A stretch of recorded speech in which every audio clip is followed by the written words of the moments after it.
Ang dami nagtatanong, ma'am, how do you keep such a radiant glow knowing na kabilat kanan yung atake sa iyo, ma'am, may it be personal o political?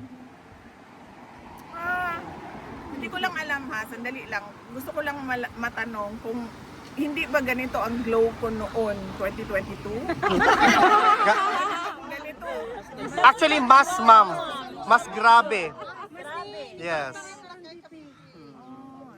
Grabe, Jude. Wala man kasing difference sa akin simula nung 2022 hanggang ngayon.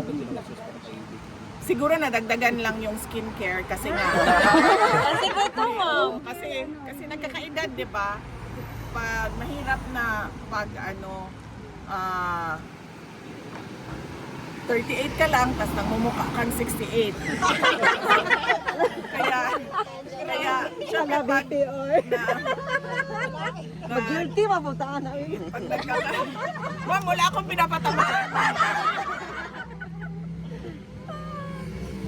Kasi meron tayong kilala na 68 pa lang pero mukha ng pang